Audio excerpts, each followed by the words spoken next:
नमस्कार विद्यार्थी मित्र मैत्रिणींनो, केसागर पब्लिकेशनच्या केसागर करिअर अकॅडमी यूट्यूब चॅनलवरती तुमचं पुन्हा एकदा स्वागत आहे। राज्यसेवा परीक्षा 2025 डिस्क्रिप्टिव्ह पॅटर्नसाठी आपण इथं प्रिपरेशन करत आहोत केसागर पब्लिकेशन तर्फे। इथं जे आपण बुक लिस्ट सजेस्ट करत आहोत, डेमो क्वेश्चन्स असतील, लेक्चर्स असतील घेत आहोत। तर जी बुक लिस्ट तुम्हाला मी सजेस्ट करते तर ती पुस्तकं फक्त राज्यसेवाच नाही तर पदवी आणि पदव्युत्तर परीक्षा देणारे विद्यार्थी, सेट नेट देणारे विद्यार्थी अशा सगळ्याच विद्यार्थ्यांसाठी उपयोगी पडणार आहे। तर आतापर्यंत आपण मेन्स फोकस करत होतो, म्हणजे इथून पुढेही आपण मेन्स फोकस करणारच आहोत। टेंटेटिव्ह शेड्यूल नुसार जर बघितलं तर आय थिंक मला वाटतं सप्टेंबर मध्ये तुमची प्रिलियम आहे, मार्च महिना चालू आहे। इथून पुढे जर तुम्ही प्री प्लस मेन्स करत असाल किंवा आत्ताच तुम्ही प्रिलियमच्या तयारीला लागला असाल तर हा व्हिडिओ नक्कीच तुम्हाला फायद्याचा ठरेल। ठीक आहे, बघा लक्षात घ्या, पूर्व परीक्षा जी आहे, पूर्व परीक्षेचं टेन्शन प्रत्येक विद्यार्थ्यांना असतं। प्रिलियम हा एक खूप मोठा टप्पा आहे की जो तुम्हाला फक्त हार्डवर्कच नाही तर तिथे काही स्मार्ट स्ट्रॅटेजी, योग्य अशी पुस्तकं वापरून तुम्हाला हा पहिला टप्पा क्रॅक करायचा असतो आणि पुढे आपल्याला मेन्स द्यायची असते। ठीक आहे, ओके। खूप मोठ्या संख्येने विद्यार्थी पूर्व परीक्षा देतात, ज्याला आपण चाळणी परीक्षा म्हणतो। त्याच्यातून विद्यार्थी पास आउट होतात आणि पुढे विद्यार्थी मेन्सला जातात। ओके, आता होतं काय माहिती का, माझ्या कॉन्टॅक्ट मध्ये जितके विद्यार्थी आहेत, आपल्या केसागर चॅनलवरचे असतील किंवा इतर काही असतील, तर विद्यार्थ्यांची सगळ्यात मोठी जी चूक ठरते ती म्हणजे पारंपरिक पद्धतीनं जे चालू आहेत, कोणीतरी सांगितले म्हणून पुस्तकं वापरणं, तर हे करू नका। नवीन पद्धत आहे, डिस्क्रिप्टिव्ह पॅटर्न आहे, सीसॅट क्वालिफाईंग आहे, सो तुम्हाला प्रिलियमला इतकं हलक्यात घेऊन चालणार नाही। ठीक आहे, ओके। तर आता इथे तुम्हाला प्रिलियम पास होण्यासाठी एक बेस्ट स्ट्रॅटेजी मी इथं सांगेन। याच्या आधी सरांनी पण तुम्हाला काही सेशन दिलेले आहेत। स्ट्रॅटेजी सांगता सांगताच मी तुम्हाला काही पुस्तकं इथं सजेस्ट करेन। ठोकळा पण आपण वापरतो, पण ठोकळा आपण एक्झामच्या रिव्हिजन साठी वापरतो, ना की आपल्या प्रॉपर थेरॉटिकल अभ्यासासाठी। ठीक आहे, ओके। ऑफिशियल वेबसाईटला तुम्ही भेट दिली असेल, ऑफिशियल वेबसाईट वरती तुम्हाला सगळ्या कॅटेगरीज मिळून जातील। आता आपला आजचा विषय प्रिलियमशी रिलेटेड आहे, सो तुम्ही एमपीएससी सेक्शन मध्ये जावा। जेव्हा तुम्ही एमपीएससी सेक्शन मध्ये जाल, इथं तुम्हाला state service pre exam paper first, paper second मिळून जाईल। ठीक आहे, पेपर फर्स्ट मध्ये comprehensive GK, current affairs, history, geography, Indian constitution, economic social development, environment, ecology आणि जनरल सायन्स हे सगळे आपल्याला पेपर फर्स्ट मध्ये येणार आहेत। सीसॅट आपला क्वालिफाईंग आहे, पण त्याला सुद्धा आपल्याला इथं विशेष मेहनत घ्यावी लागते। त्याच्यासाठी comprehensive Marathi, English, basic numeracy, mental ability असेल, ही सगळी पुस्तकं आपल्या वेबसाईट वरती अवेलेबल आहेत। याच्यापैकी आता फॉर एक्झाम्पल तुम्ही जर बघितलं, हिस्ट्री जर तुम्ही विषय घेतला तर तुम्हाला प्राचीन भारत पूर्व परीक्षेला आहे, मध्ययुगीन भारत तुम्हाला पूर्व परीक्षेला आहे, मॉडर्न इंडियन हिस्ट्री तुम्हाला पूर्व परीक्षेला आहे। सो तुम्हाला इथं सगळीच पुस्तकं वापरावी लागतील। आता काही विद्यार्थी सांगतात की मेडिवलला खूप कमी वेटेज आहे, तुम्ही मेडिवलला जास्त इम्पॉर्टन्स देऊ नका, किंवा एन्शियंटचे क्वेश्चन खूप कमी येतात, असं बिलकुल करू नका। कारण काय होतं माहिती का, जर तुम्ही पूर्णपणे तो सब्जेक्ट स्किप केला आणि बाय चान्स जर असं झालं की बाबा प्राचीन मध्ययुगीनचे क्वेश्चन खूप सोपे आले, पण तो तुम्ही पूर्ण स्किपच केलाय, तुम्ही एखादं पुस्तक वाचलेलंच नाहीये, प्रिव्हियस इयर क्वेश्चन पेपर तुम्ही सॉल्वच नाहीत केलेल्या, तर काय होतं, मॉडर्नचे क्वेश्चन डिफिकल्ट आले पण एन्शियंट आणि मेडिवलचे सोपे आले, तर तिथं तुमचे हातचे सगळेच मार्क जाऊ शकतात। ही एकच माझी गोष्ट लक्षात ठेवा, कोणताही सब्जेक्ट तुम्ही स्किप करू नका। एक दोन पुस्तकं व्यवस्थित वाचून प्रिव्हियस इयर क्वेश्चन पेपर, बाकी स्ट्रॅटेजी मी पुढे सांगतच आहे तुम्हाला, करून घ्या। ठीक आहे, तर सांगण्याचा हेतू काय आहे की कोणताही सब्जेक्ट स्किप करू नका। जसं की एन्व्हायरमेंट पण विद्यार्थी स्किप करतात, बिलकुल स्किप करू नका। प्रिलियम फर्स्ट अटेम्प्ट मध्ये जर पास व्हायची असेल, प्रत्येक सब्जेक्टला सिरियसली घ्या आणि तुमचं 100% डेडिकेशन तिथं द्या। ऑलरेडी आपल्या वेबसाईट वरती खूप सारी पुस्तकं जे UPSC चे विद्यार्थी वापरतात मराठीमध्ये आपल्याला अवेलेबल करून दिलेली आहे। त्याच्यामुळे पुस्तकं अवेलेबल नाहीत हे कारण तर तुम्ही सांगू शकत नाही। आता सोर्स अवेलेबल आहेत, फक्त तुम्हाला प्रॉपर सिलेक्ट करून तुमची तयारी चालू करायची आहे। चॅनलवरती नवीन असणारे विद्यार्थी चॅनलला सबस्क्राईब करा, बेल नोटिफिकेशन ऑन करा. काही अडचणी असतील तर पब्लिकेशनचा नंबर तुम्हाला डिस्क्रिप्शन बॉक्समध्ये मिळत आहे. माझा पर्सनल नंबर पण मी शेअर केलेला आहे. ठीक आहे, तर स्टार्ट करूया आपण आपल्या स्ट्रॅटेजीला. बघा, पर्सन टू पर्सन याच्यामध्ये काही चेंजेस होऊ शकतात. तर best strategy to crack MPSC prelim 2025. ठीक आहे, ओके. तर प्रॉपर नियोजन करा. टेंटेटिव्ह शेड्यूल नुसार एक्झाम कधीही होऊ द्या, सप्टेंबर मध्ये झाली तरी तुमची तयारी पाहिजे, पुढे गेली बेस्टच आहे. ठीक आहे, ओके. चल आता इथं युपीएससीची जी स्ट्रॅटेजी आहे, तुम्ही मला मॅडम तुम्ही ते युपीएससी का लिहिलं? आपल्याला आता जो पॅटर्न राबवला जात आहे तो युपीएससी टाईपच आहे. प्रिलियम्सचे पेपर सुद्धा आता तसेच येणार आहेत, इतके सोपे येणार नाहीत. सो युपीएससी बेस्ट स्ट्रॅटेजी मी तुम्हाला इथं देत आहे, त्याच्यामुळं एक आयडियल स्ट्रॅटेजी तुम्ही म्हणू शकता. ठीक आहे, बघा, प्रारंभिक परीक्षा जी आहे ज्याला आपण प्रिलियम्स म्हणतो, मग ती तुमची युपीएससी नागरी परीक्षा असू द्या किंवा तुमची एमपीएससी असू द्या, एक वस्तुनिष्ठ प्रकारची परीक्षा आहे, बरोबर, ज्याच्यामध्ये तुमचा जीएस पेपर आणि सीसॅट पेपर 2 पेपर असतात. ओके, ही गोष्ट जवळजवळ सगळ्या विद्यार्थ्यांना माहित असेल, जेवढे विद्यार्थी आता राज्यसेवा 2025 अगदी पूर्णपणे फोकस करत आहे. ठीक आहे, ओके. 2 पेपर आहेत. आता बघा, ही एक स्क्रीनिंग टेस्ट असते, बरोबर, म्हणजे तुम्हाला मुख्य परीक्षा द्यायचं आहे तर तुम्हाला आधी ही प्रिलियम एक्झाम क्रॅक करणं अनिवार्य आहे, बरोबर. जसं की युपीएससी सीएससी प्रिलियम आहे किंवा आपली एमपीएससी परीक्षा आहे, तर याच्यामध्ये लाखो विद्यार्थी बसतात, पूर्व परीक्षेला बसतात की नाही, पण त्याच्यापैकी 10 ते 12 हजार उमेदवारच उत्तीर्ण होऊ शकतात. म्हणजे तुम्ही विचार करा की ही परीक्षा साधी सोपी आहे का? माझं तर मत असं आहे की आता तुम्हाला हे कदाचित काही विद्यार्थ्यांना पटणार पण नाही, मुख्य परीक्षा खरंच सोपी आहे.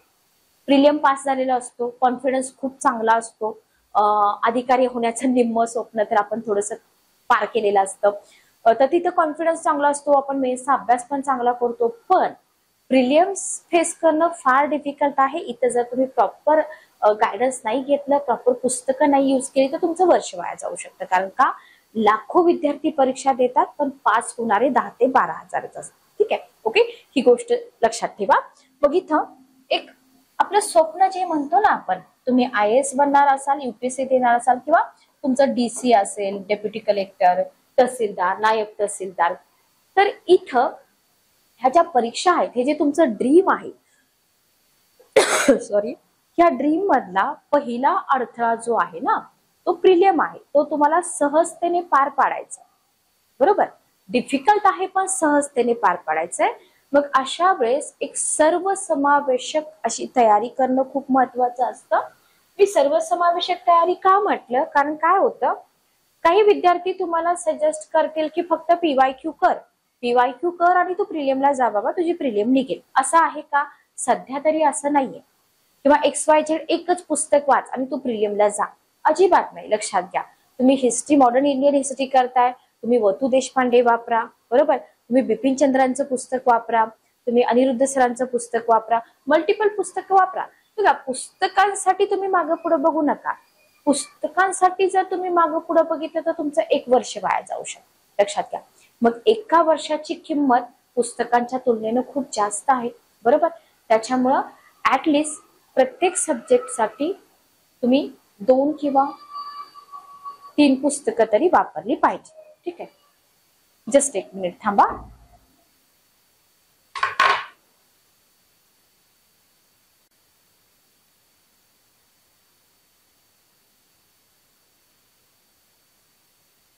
तर आपण हा जो पॉइंट आहे, हा पॉइंट आपण डिस्कस केला. तर लक्षात घ्या, फॉर एक्झाम्पल आता आपण पूर्वी म्हणत होतो की बाबा एमपीएससी परीक्षा पास होण्यासाठी आपल्याला पुण्यालाच जावं लागेल, बरोबर. आता तसं नाहीये. पुस्तकं खूप अशी दर्जेदार तुम्हाला उपलब्ध आहेत, सो तुम्ही सेल्फ स्टडी करू शकता. बघा, डिपेंड करतं की तुम्हाला क्लासेस करायचेच आहेत का तुम्ही सेल्फ स्टडी करू शकता. प्रत्येकाचं मत वेगवेगळं असू शकतं, पण ज्यांना पॉसिबल नाही पुण्यामध्ये जाणं वगैरे, तर अशा विद्यार्थ्यांनी दर्जेदार अशी आपली पुस्तकं वापरून तुम्ही राज्यसेवा परीक्षा पहिल्या प्रयत्नात सुद्धा उत्तीर्ण होऊ शकता. फक्त एक बेस्ट अशी स्ट्रॅटेजी तुमच्याकडे असली पाहिजे, कन्सिस्टन्सी तुमच्याकडे असली पाहिजे, रिव्हिजन तुम्ही सतत केली पाहिजे. ठीक आहे, ओके. तर मार्गदर्शन गरजेचं असतं. तुमचे जे आवडते कोणी शिक्षक असतील त्यांचं तुम्ही डेफिनेटली मार्गदर्शन घ्या. याचा अर्थ असा नाहीये की अजिबातच इथं तुम्हाला कुठल्या शिक्षकांची गरज पडणार नाही, तर तसं नाहीये, तुम्हाला गरज पडू शकते. पण ज्यांना खरंच काही ऑप्शनच नाहीये, तर पुस्तकं तुमची उत्तम मार्गदर्शक बनू शकतात. ठीक आहे, ओके, क्लिअर. तर एक स्ट्रक्चर्ड तुमचा प्लॅन बनवा अभ्यासाचा. त्याच्यानंतर तज्ज्ञांचं मार्गदर्शन मिळू शकतं, जसं की तुम्ही आपले केसागर पब्लिकेशनचे owner doctor Anirudh Kshirsagar sir, त्यांचं मार्गदर्शन तुम्ही घेऊ शकता. माझा नंबर मी तुम्हाला इथे शेअर केलेला आहे, तुम्ही मला विचारू शकता अभ्यासाशी रिलेटेड तुमचे काही डाऊट असतील तर. ठीक आहे, ओके. चला नेक्स्ट पॉइंट आपण बघूया. नेक्स्ट पॉइंट बघा, नेक्स्ट पॉइंट काय आहे की आता सगळ्यात महत्वाची गोष्ट म्हणजे आपल्याला, आपण जी ही रिटर्न पॅटर्नची एक्झाम देणार आहोत, तर एमपीएससी चे पूर्वीचे प्रश्नपत्रिका आपल्याला अवेलेबल नाही. ठीक आहे, किंवा जरी असतील तरी फार जुने असतील. आपल्याला काय करायचंय मग इथं, आपल्याला जो काही अभ्यास करायचा आहे तो युपीएससीच्या प्रश्नपत्रिकांना घेऊनच करायचा, बरोबर. आता प्रिलियम्सचे सुद्धा पेपर्स तुम्ही बघा, 2022-23 किंवा 23-24 बघा तुम्ही. जर पूर्वीचे पेपर आणि आत्ताचे पेपर, कारण का सीसॅट क्वालिफाईंग झाल्यापासूनचे पेपर याच्यामध्ये किती फरक आहे, कारण का युपीएससी सारखा जीएस मध्ये तुम्हाला स्कोर खूप चांगला घ्यावा लागतो. सो इथं तुम्हाला युपीएससीचे प्रिलियम्सचे पेपर तुम्ही बघा, जसं की इथं तयारी करण्यासाठी तुमची रणनीती टिप्स जे असतील ना, तर हे स्वरूप तुम्ही युपीएससीचं बघा. पण जसं मी तुम्हाला सांगितलं होतं की ऍज इट इज युपीएससी इतकी डेप्थ असणार नाही, पण जर तुम्ही करतानाच तेवढ्या डेप्थनं अभ्यास केला तर एमपीएससी तुमची इझिली क्लिअर होऊ शकते, बरोबर. म्हणजे ही जी परीक्षा आहे, तर ही परीक्षा युपीएससी इतकीच डिफिकल्ट आहे, पण एक प्रॉपर रणनीती तुम्ही जर बघितलं आणि ती पूर्ण करण्यासाठी जर तुम्ही स्वतःला झोकून दिलं, तर डेफिनेटली इथं तुम्हाला यश मिळू शकतं. ठीक आहे, ओके, क्लिअर. तर उत्तीर्ण व्हायचंय तुम्हाला, प्रिलिम्स उत्तीर्ण व्हायचंय, तर इथं तुम्हाला जे समाविष्ट केले. आता रणनीती म्हणजे काय, तुम्ही म्हणाल की मॅडम तुम्ही सांगताय रणनीती, पण रणनीती म्हणजे काय, या रणनीतीमध्ये असे कोणते घटक आहेत, बरोबर, ते आपल्याला इथं माहित असले पाहिजे. तर इथं सूचीबद्ध असं मी तुम्हाला घटक सांगितलेले आहेत, कारण काय होतं, सप्टेंबरमध्ये तुमची प्रिलियम टेंटेटिव्ह शेड्यूल आहे, त्या हिशोबाने आपण जर विचार केला तर एक 6 महिन्यामध्ये प्रिलियम तुमची कव्हर झाली पाहिजे. तर पाठीमागं जे मी लेक्चर्स दिले होते, तर पाठीमागच्या लेक्चर्समध्ये मी तुम्हाला सांगितलं होतं, सिलेबस डिकोड करून दिलेला होता.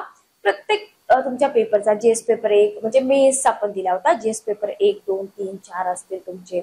इथिक्स तुमचा नवीन सब्जेक्ट आहे, तोही आपण डिकोड करून दिलेला आहे. तर पहिली तुमची स्टेज काय असणार आहे की जो तुमचा सिलेबस दिलेला आहे ना, त्या सिलेबसचं सखोल विश्लेषण कर, बरोबर.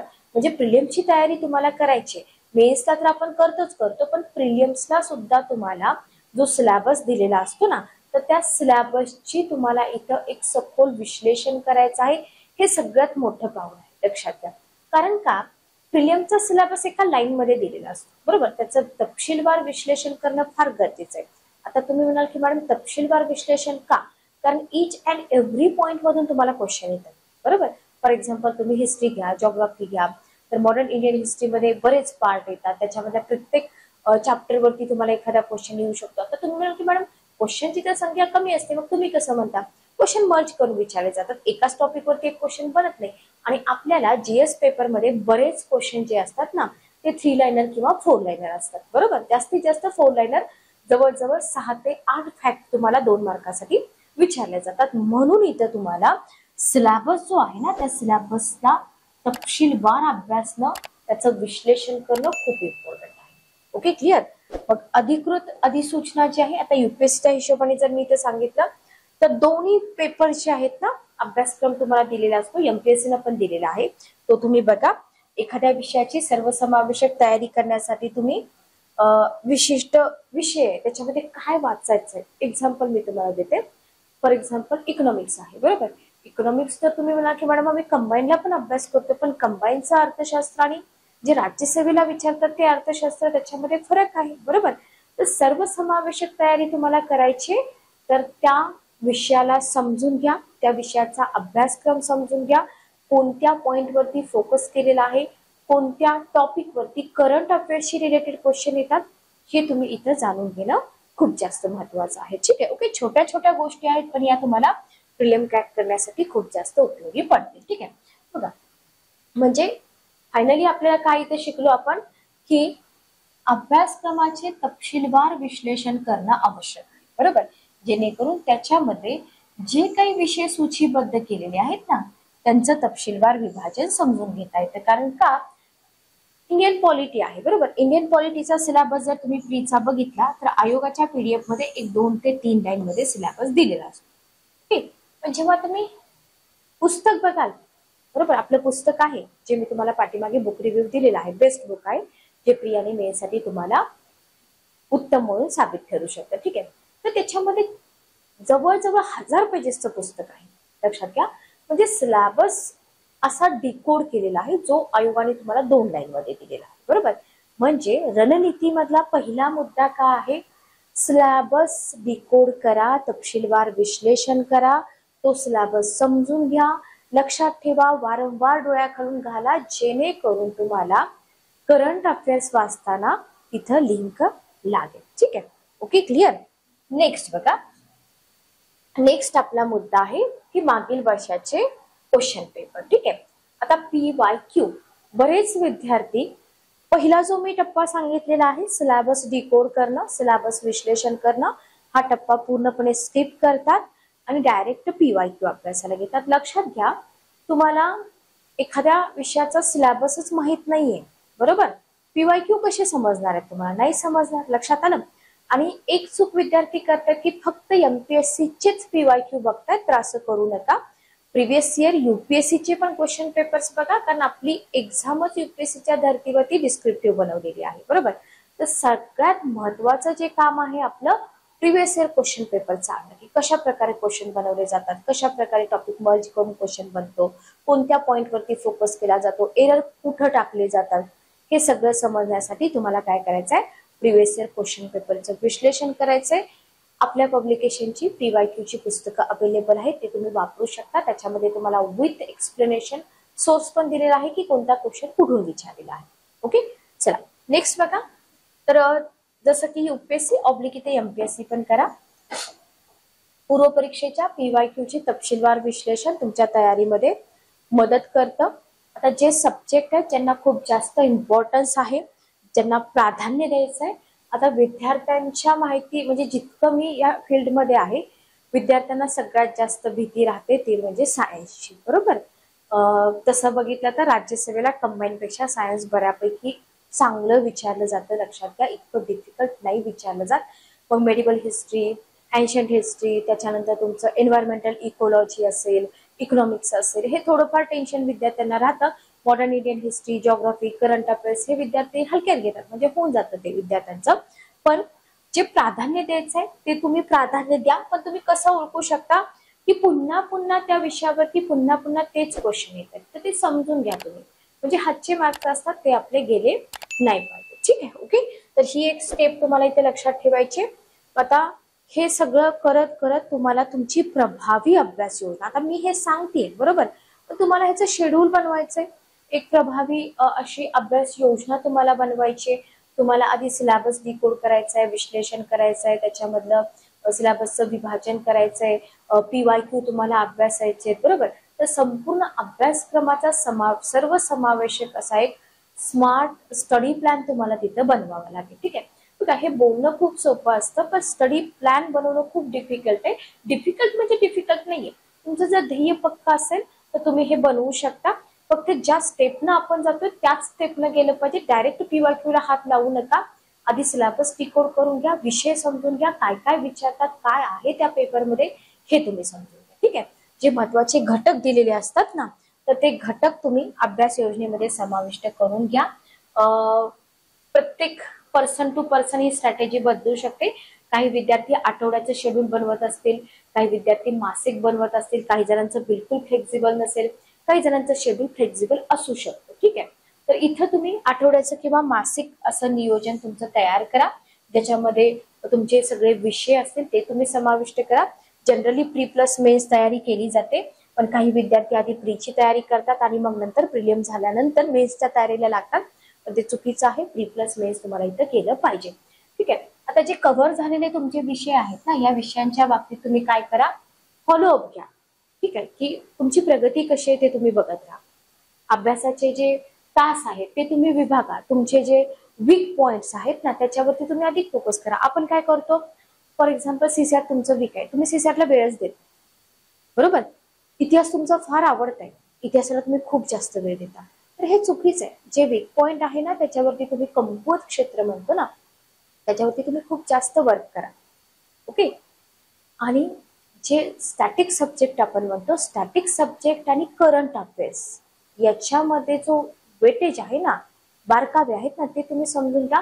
करंट अफेअर्सला स्किप करून चालत नाही. एन्व्हायरमेंटल इकॉलॉजी मध्ये करंट अफेअर्स विचारलं जातं, इकॉनॉमिक्स मध्ये विचारलं जातं, सायन्स मध्ये थोडं कमी विचारलं जातं, आणि बाकी सेपरेटली करंट अफेअर्सचे क्वेश्चन तर तुम्हाला इथं विचारले जातात. पण मेन्सला मात्र सगळीकडेच तुम्हाला करंट अफेअर्स करायचं आहे. ठीक आहे. नेक्स्ट बघा, तर अभ्यास योजना जी आहे ना तर इथं वास्तववादी असावे. अगदीच असं तुम्ही योजना बनवली जी कधी वास्तवात येणारच नाही, चालेल का? नाही. अति महत्वाकांक्षी वास्तववादी नसलेला जर तुम्ही इथं अभ्यास तयार करत असाल, बरोबर, तर तुम्ही ते यशस्वी होऊ शकत नाही, शक्यता कमी असते, किंवा ते तुम्हाला विनाशकारी ठरू शकतं. वास्तववादी जे तुम्ही फॉलो करता आली पाहिजे तुम्हाला. लक्षात आलं? तर तुमच्या अभ्यास सत्र जे आहेत ना 25 मिनिटाच्या अंतराने, आता काही विद्यार्थ्यांचा स्टॅमिना 2 तासाचा असतो, 1 तासाचा असतो, काही जणांचा 45 मिनिटाचा असतो. डिपेंड करतं की तुमचं कॉन्सन्ट्रेशन किती वेळ टिकू शकतं. ठीक आहे. तर तुम्ही छोटे छोटे ब्रेक घ्या, ते तुमच्या सोयीनुसार तुम्ही करू शकता, पण जास्तीत जास्त 45 मिनिटाचा एक तुम्ही स्लॉट बनवू शकता. त्याच्यानंतर तुम्ही थोडासा ब्रेक घेऊ शकता, पण ब्रेक घ्या पण भरकटू नका. ठीक आहे. ओके. तर इथं लहान ब्रेकमध्ये विभागण्याचं जे पोमोडोरो टेक्निक आहे ना ती वापरतात, बरेच विद्यार्थी वापरतात, सगळ्यांना माहित असते हे.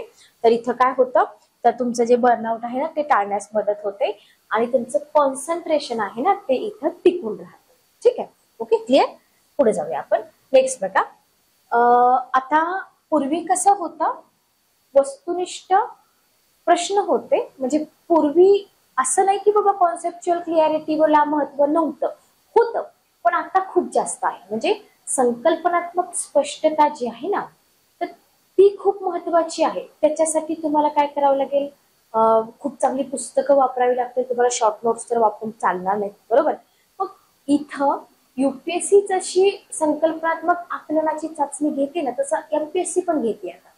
म्हणजे की तुम्हाला कॉन्सेप्ट किती क्लिअर आहे, तुम्ही का तुम्ही घोकमपट्टी केली, बरोबर. तर संकल्पनात्मक तयारीवरती भर द्या. एखाद्या विषयाची तयारी करताय तर संकल्पनाची स्पष्टता निर्माण करा. फॉर एक्झाम्पल इकॉनॉमिक्स मध्ये जीडीपी म्हणजे काय हे तुम्हाला विथ एक्सप्लेनेशन संकल्पनात्मक स्पष्टता तिथे असली पाहिजे, ना की फक्त पाठांतर. ओके. तर आता हे उद्दिष्ट तुम्हाला साध्य करायचं की तुम्हाला हे संकल्पनात्मक तयारी करायचं, तर तुम्ही इथं एनसीआरटी सारखे मजकूर सुरुवातीला वापरू शकता. आता सगळ्यात मोठा प्रॉब्लेम असतो विद्यार्थ्यांचा की एनसीआरटीची पुस्तकं आम्हाला मराठीमध्ये पाहिजे आहेत. आपल्या पब्लिकेशनची एनसीआरटीची सगळी पुस्तकं तुम्हाला मराठीमध्ये मिळतात. विद्यार्थ्यांना कोणी सांगत नाही. मराठीमध्ये ट्रान्सलेशन केलेली माझी तुमचे सर असेल, एनसीआरटी ओल्ड एनसीआरटी असेल, न्यू एनसीआरटी असेल, सगळी पुस्तकं तुम्हाला मराठीमध्ये मिळतात.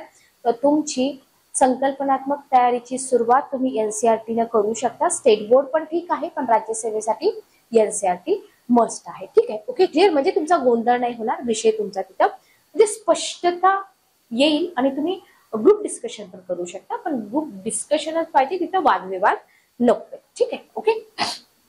चला नेक्स्ट बघा, प्रत्येक विषयासाठी तुम्ही काय करा, अचूक आणि सारांशित नोट्स तयार करा. नोट्स 2 प्रकारच्या असू शकतात बघा. लगेच नोट्स काढायला घेऊ नका. जर तुम्हाला विषय समजला तर तुम्ही नोट्स काढू शकता, विषय नाही समजला तर काही करू नका. सुरुवातीला तुमच्या नोट्स खूप लेंदी बनतील, जसा जसा विषय समजत जाईल तसं तसं तुमच्या मायक्रो नोट्स बनत जातील, ज्या फक्त तुम्हालाच समजतील आणि एक्झामला रिव्हिजनला त्या उपयोगी पडतील. ठीक आहे. ओके. सगळ्यात महत्वाचं म्हणजे चालू घडामोडींचे विशेष धोरण. अजिबात दुर्लक्ष करून चालणार नाही की चालू घडामोडींवरती पेपर फोकस राहतो. युपीएससी असू द्या, एमपीएससी असू द्या, तुम्ही लक्ष द्या. आता याच्यावरती प्रभुत्व मिळवायसाठी आपल्याकडे तर विद्यार्थी लोकसत्ता, लोकमत जे काय असतील सकाळ हे पेपर्स वापरतात. तर तुम्ही इथं मॅगझिन एखादं वापरू शकता, किंवा तुम्ही राज्यसभा टीव्ही असेल किंवा कुठल्याही तुमच्या वेबसाईट ज्या आवडत्या असतील तिथून तुम्ही करंट अफेअर्स कव्हर करू शकता. आता हे झालं जीएसची रिलेटेड. आता सीसॅट क्वालिफाईंग आहे, मला 27च क्वेश्चन करेक्ट करायचे म्हणून तुम्ही सीसॅट कडे दुर्लक्ष करू नका. सीसॅट साठी आपली पुस्तकं अवेलेबल आहेत, पुस्तकं वापरा. प्रॅक्टिससाठी युपीएससीचे क्वेश्चन पेपर हाताशी घ्या. म्हणजे सीसॅट तुम्ही जितकं सोपं समजताय तितके पॅसेजेस वगैरे सोपे नसतात. अॅक्युरसी आणि स्पीड तिथे मेंटेन करणं खूप जास्त गरजेचं असतं. तर तिथं तुम्ही दुर्लक्ष करू नका. जर तुम्ही सीसॅट मध्ये चांगला असाल तर तुम्ही सीसॅट क्वालिफाईंग होऊन तुम्ही तुमचा जीएसचा पेपर तिथं पुढं निघू शकता. ठीक आहे, ओके, क्लिअर. चला नेक्स्ट बघा, उजळणी. आता रिव्हिजन सगळ्यांना माहिती की कोणतीही परीक्षा असू द्या, मग ती एमपीएससी असू दे, युपीएससी असू दे, तुम्ही अभ्यास केलाय पण तुम्ही रिवाइजच नाही केला. अभ्यासक्रम तर खूप मोठा आहे, आपल्याला माहिती की खूप मोठा अभ्यासक्रम आहे. जसजसं तुम्ही नवीन विषय शिकत जाता तसतसं शिकलेल्या विषयाची जी समज आहे ना ती कमी होत जाते. बरोबर. आज एक टॉपिक वाचलाय, उद्या दुसरा, परवा तिसरा, तर पहिला टॉपिक आपल्या लक्षातून जाऊ शकतो. तर त्याचं शेड्यूल बनवणं फार महत्वाचं आहे की हा टॉपिक माझा रिवाइज झाला पाहिजे. लक्षात आलं. म्हणून विद्यार्थ्यांना प्रॉब्लेम होतो की मॅडम आम्ही हे वाचतोय पण आम्हाला परीक्षेमध्ये त्याचे क्वेश्चन्स सॉल्व्ह होत नाहीयेत, कन्फ्युजन होते. का होत नाही तर तुम्ही रिव्हिजन करत नाही किंवा रिव्हिजनचं जे शेड्यूल आहे ते तुमच्या शेड्यूलमध्ये बसतच नाहीये किंवा तुम्ही बसवत नाहीये. ठीक आहे, ओके. तर याच्यासाठी अभ्यासाचं वेळापत्रक खूप गरजेचं आहे. सकाळी उठलाय, काही नियोजन नाहीये, कुठलं दिसेल ते पुस्तक हातात घेते, रिवाइज केलेलं, असं नाही करायचं. असं केलं तर कधीच प्रिलिम पास होत नाही, लक्षात घ्या. तर वारंवार रिव्हिजन करणं गरजेचं आहे. अभ्यासाच्या तासांचा महत्वाचा भाग 1 तास तुम्ही अभ्यास करताय, पुढचा भाग रिव्हिजनसाठी असणार, लक्षात घ्या. ठीक आहे, ओके. आणि अभ्यास आराखडा जो आहे तो तुमचा शेवटचे 15 ते 20 दिवस फक्त रिव्हिजनसाठी असले पाहिजेत, ना की तिथं तुम्ही नवीन काहीतरी शिकत बसा. लक्षात आलं. विद्यार्थी परीक्षेच्या आदल्या दिवशीपर्यंत नवीन नवीन पुस्तकं वापरतात. तर ही जी चूक आहे ही चूक तुम्ही अजिबात करू नका. आता तुम्ही सिलेबस डिकोड केलाय, तुम्ही क्वेश्चन पेपर केले, तुम्ही अभ्यास करताय, तुम्ही रिव्हिजन करताय, सगळं काही तुम्ही प्रॉपर केले, पण ज्या एक्झाम हॉलमध्ये जाऊन तुम्ही ज्या स्वरूपामध्ये तो पेपर देणार आहे तेच जर तुम्ही त्याची प्रॅक्टिस नाही केली, बरोबर, जस्ट एक मिनिट, तर त्याची प्रॅक्टिस तर तुम्ही नाही केली तर मे बी असं होऊ शकतं की तुम्ही गोंधळून जाऊ शकता. तुमचा अभ्यास खूप चांगला आहे, खूप तगडा आहे, पण तुम्ही एखादी मॉक टेस्ट टाइम डाऊन नाही सोडवलेली, बरोबर. तुम्हाला कुठं तुम्हाला अडचण येते ते तुम्हाला लक्षात नाही येते. जेव्हा तुम्ही मॉक टेस्ट सॉल्व्ह कराल, लक्षात आलं, तर तुम्हाला तिथे लक्षात येईल की अरे हा मला हा भाग ना असं होतोय, मला इथं वेळ जास्त जातोय, टाइम कन्झ्युमिंग होतोय, क्वेश्चन कसा वाचायचा, कमीत कमी वेळामध्ये अॅक्युरेसी कशी करायची हे समजत नाही. याच्यासाठी तुम्हाला जे प्रिलियम आहे ना, प्रिलियमचे पेपर तुम्ही टाइम लावून सोडवले पाहिजे, मॉक टेस्टचा तुम्ही सराव केला पाहिजे. आता मॉक टेस्ट पेक्षा मी तर तुम्हाला सजेस्ट करेन की तुम्ही आहे ते युपीएससी आणि एमपीएससीचेच पेपर टाइम लावून सोडवा. मॉक टेस्ट पेक्षा सुद्धा जास्त बेनिफिट त्याचा राहतो, म्हणजे अनुभवाचे बोल आहेत म्हणून मी तुम्हाला इथे सांगते. बाकी तुम्ही आपला ठोकळ्यामधले क्वेश्चन वगैरे रिवाइज करू शकता. ठीक आहे, ओके. आता बघा आपले जे स्ट्रॉंग आणि मजबूत आणि काय म्हणू शकतो वीक पॉइंट्स आहेत ना, तुम्ही ओळखा आणि त्याच्यानुसार तुम्ही जे तुमचं स्टडी प्लॅनिंग आहे ना ते स्टडी प्लॅनिंग तुम्ही इथं बनवा. ठीक आहे. वेग आणि अचूकता, मी तुम्हाला सांगितलं की स्पीड आणि अॅक्युरेसीला खूप जास्त महत्व आहे. स्पीड आहे पण अॅक्युरेसी नाही, अॅक्युरेसी आहे पण स्पीड नाही, हे दोन्ही काहीही कामाचं नाही. ठीक आहे, ओके, क्लिअर. नेक्स्ट बघा, बोनस टिप्स. आता ह्या सगळ्या टिप्स मी तुम्हाला सांगितल्या. मे बी तुम्हाला असं वाटत असेल की मॅडम मी नवीन काहीच नाही सांगितलं, तरी पण काही विद्यार्थी नवीन आहेत ज्यांना काहीच माहिती नाहीये, त्यांच्यासाठी आपलं हे सेशन आहे. तर बोनस टिप्स तुम्ही करू शकता. चांगले तुमचे मित्रमैत्रिणींचे अभ्यास गट बनवा. समवयस्कांशी ज्या कॉन्सेप्ट आहेत त्या कॉन्सेप्ट, उदाहरणार्थ कॉन्टिनेंटल ड्रिफ्ट थेअरी आहे, त्याच्यावरती तुम्ही चर्चा करा. एखाद्या विषयाची समज तुम्हाला वाढवायची, त्याचे डाऊट्स तुम्हाला दूर करायचे, तर हे तुम्ही जर गट बनवून जर चर्चा केली तर खूप जास्त तुम्हाला मदत होऊ शकते. आता जो विषय आहे की विद्यार्थ्यांना थोडस अननेसेसरी वाटतं बघा, हेल्थ खूप इम्पॉर्टंट आहे, लक्षात घ्या. एक एक वेळ आयुष्यात अशी येते की आपल्याला वाटतं की अरे काहीच इम्पॉर्टंट नाही, आपली हेल्थ खूप इम्पॉर्टंट, बरोबर. तर फिजिकली आणि मेंटली तुम्ही स्ट्रॉंग राहणं खूप गरजेचं आहे. तुमची इच्छाशक्ती तर खूप आहे पण तुमचं शरीरच साथ देत नसेल तर तिथे तुम्ही झिरो होऊन जाता. त्याच्यामुळं पॉसिबल असेल योगा करा, नसेल चांगला आहार घ्या, वेळेवर झोप घ्या, जास्त मोबाईल वापरणं वगैरे टाळा. वेळच्या वेळी खाणं पिणं व्यवस्थित ठेवा. अगदी दिवसभर उपाशी राहताय, संध्याकाळी डायरेक्ट जेवण करताय, त्याचा परिणाम हेल्थवरती होऊ शकतं. ऍसिडिटी होते, पित्त होतं, बरंच काही काही होत जातं. ठीक आहे, तर हे प्रत्येकाला होत नाही, पण छोट्या गोष्टी आहेत पण ज्या तुम्हाला खूप जास्त इम्पॉर्टंट ठरणार आहे. ठीक आहे, ओके. तर हे सगळं आवाहन तुम्हाला स्वीकारायचं आहे आणि तुम्हाला तुमच्या या परीक्षेसाठी तयार व्हायचंय. हे सगळं पब्लिकेशन नेहमीच तुमच्या सोबत राहिलेलं आहे. डी-डे टिप्स, आता डी-डे टिप्स मी तुम्हाला एक्झामच्या आधी पण देऊ शकते की पुरेशी तयारी तुम्ही करताय, तरी पण एक्झामच्या दिवशी प्रेशर राहतं, बरोबर. तर ते प्रेशर हाताळणं खूप जास्त गरजेचं आहे. तिथे तुमच्या फॅमिलीचा रोल राहतो, मित्रमैत्रिणींचा रोल राहतो. तर इथं म्हणजे जास्त काही नाही, सेल्फ मोटिवेटेड राहणं खूप जास्त महत्वाचं आहे. प्रत्येकाच्याच मनामध्ये बटरफ्लाय तयार होतात की अरे कसा पेपर असेल, काय होईल, माझी वर्षभराची मेहनत आहे वगैरे वगैरे. ठीक आहे, तर कूल राहणं खूप महत्वाचं आहे. आता आपली एक्झाम तर काही जवळ नाहीये, तरी पण डी-डे टिप्स जे आहेत ना ते मी तुम्हाला एक्झामच्या आधी पण देईल. आता हे सगळं जे मी तुम्हाला सांगितलंय ना, हायड्रेटेड ठेवणं वगैरे गरजेचं आहे, हे सगळं आपण प्रिलियमच्या वेळेस बघूया जेव्हा तुम्ही पेपरला जाल. हे सगळं सांगितलंय याच्यासाठी तुम्ही कोणाचं मार्गदर्शन घेताय की मला बुकलिस्ट सांगा बाबा, मी कोणतं पुस्तक वापरू. आउटडेटेड पुस्तकं वापरू नका, फ्रँकली सांगते. मी फक्त केसागर पब्लिकेशनचीच पुस्तकं घ्या असा आग्रह तुम्हाला करत नाही, पण ऑप्शनच नाहीये. युपीएससीची जेवढी पुस्तकं आहेत सगळी पुस्तकं मराठीमध्ये फक्त आपल्याच पब्लिकेशनची ट्रान्सलेटेड आहेत. तुम्ही डोळे झाकून पुस्तकं संच मागवा, प्रिपरेशन स्टार्ट करा. 100% प्रिलियम तुम्ही क्रॅक कराल. फक्त एवढं आहे की कॉन्सेप्ट क्लिअर झाल्या पाहिजे. एक पुस्तक तुम्ही 20-25 वेळा रिवाइज केलं पाहिजे. ठीक आहे, ओके. पुस्तक वाचणं ही पण एक कला आहे. तर ऑफिशियल वेबसाईट वरती जावा, प्रिलियम साठी भरपूर पुस्तकं अवेलेबल आहेत. याच्या आधी मी बुकलिस्ट पण दिलेली आहे. एवढं छोटीशी स्ट्रॅटेजी आहे, फक्त schedule person to person change होतं. असं नका करू की 3 तास अभ्यासाला बसतोय आणि उठायचंच नाही, 4थ्या तासाला उठायचं. त्याच्यामध्ये 1 तास अभ्यास होतो, 2 तास डोक्यावरनं जातं. हे 100% खरंय, कितीही आयक्यू असलेला विद्यार्थी असू द्या. ठीक आहे, तर प्रॉपर एक शेड्यूल बनवा. भले तुम्ही टॉपर्सचं शेड्यूल नका फॉलो करू, तुमचं स्वतःचं करा. सॅटिस्फॅक्शन मिळालं पाहिजे की मी 1 तास बसलो होतो, त्या 1 तासामध्ये मी काय शिकलो किंवा काय शिकले. ठीक आहे, ओके. सेशन कसं वाटलं मला कमेंट करून नक्की सांगा. काही अडचण असेल तर पब्लिकेशनचा नंबर तुम्हाला दिलाय, त्याच्यावरती तुम्ही कॉल किंवा मेसेज करू शकता. भेटूया नेक्स्ट सेशन मध्ये. Good day, take care.